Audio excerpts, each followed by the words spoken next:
ang mag-asawang aswang sa Sitio Tagbakan.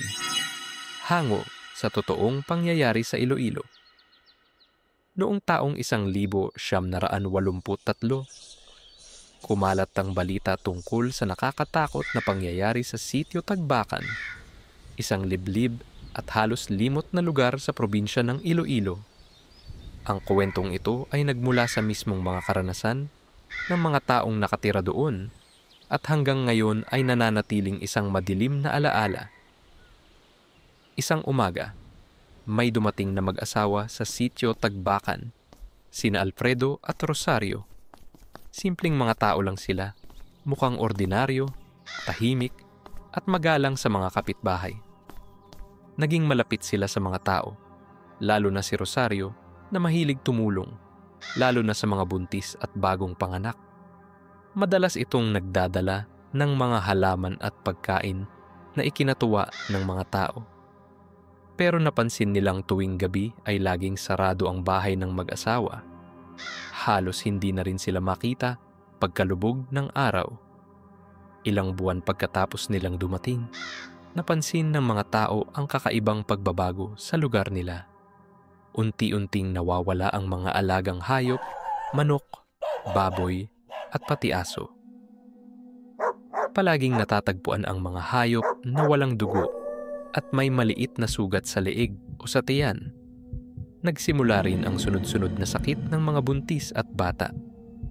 Namumutla, nawawalan ng gana, at nanghihina hanggang sa mamatay ang ilan ng walang malinaw na dahilan. Nag-alala na ang mga tao. Nagsimula silang magduda pero walang matibay na ebidensya kung sino ang salarin. Isang gabi, nasaksihan ni Mang Tonyo, isang magsasaka, ang isang nakakapangilabot na eksena. Kitang-kita niya si Rosario na biglang nagbago ang anyo. Naging malaking ibong itim. Lumipad mula sa bahay papunta sa bahay ng isang buntis.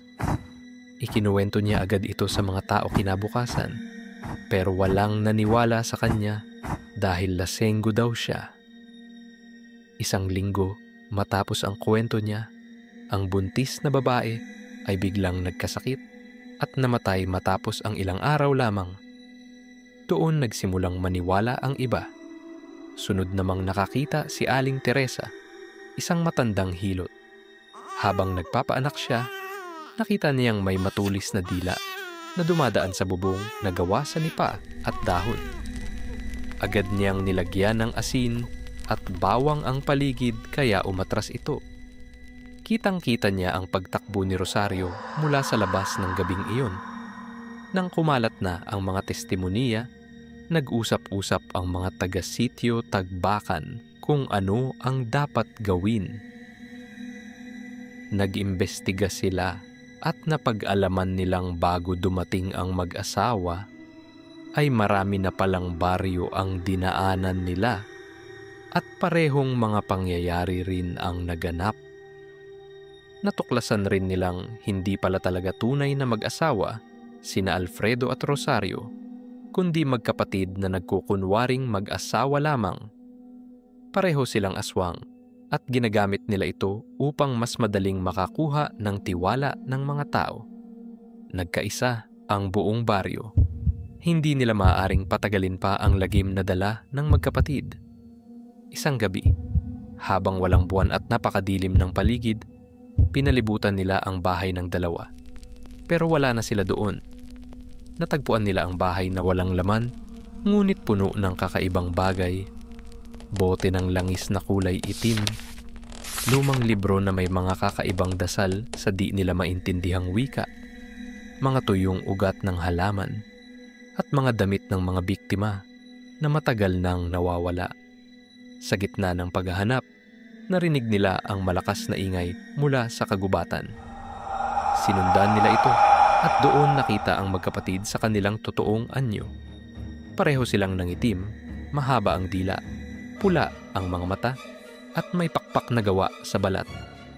Nang makorner sila, humingi ng awa si Rosario sa mga tao. Ipinagtapat niyang ayaw na niya ng ganitong buhay at si Alfredo lang ang pumipilit sa kanya. Pero huli na para sa pakiusap. Si Alfredo ay lumaban at mabilis na tumakas patungo sa gubat matapos matamaan ng mga bato, asin at bawang na dala ng mga tao. Naiwan si Rosario na umiiyak habang nagbabalik siya sa pagiging normal na tao. Ibinigay niya ang mga huling bilin sa mga tao na sunugin ang lahat ng gamit nila para hindi na kumalat ang sumpa. Pinaalis nila si Rosario, ngunit hindi nila ito sinaktan. Naglaho ito sa dilim, dala ang sumpa na habang buhay niyang dadalhin.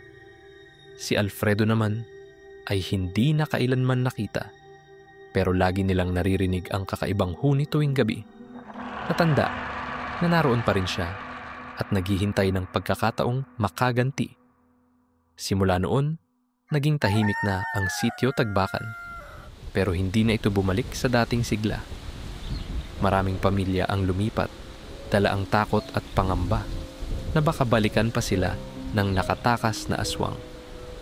Hanggang ngayon, walang nakakaalam kung nasaan na sina Alfredo at Rosario. Sabi ng ilan, hanggang ngayon ay buhay pa rin sila, nagkukunwaring mga dayo, lumilipat-lipat ng baryo, naghahanap ng mga bagong mabibiktima. At kung totoo man ito, baka ang susunod nilang puntahan ay ang inyong sariling baryo. Kaya't mag-ingat kayo sa mga taong hindi niyo kilala.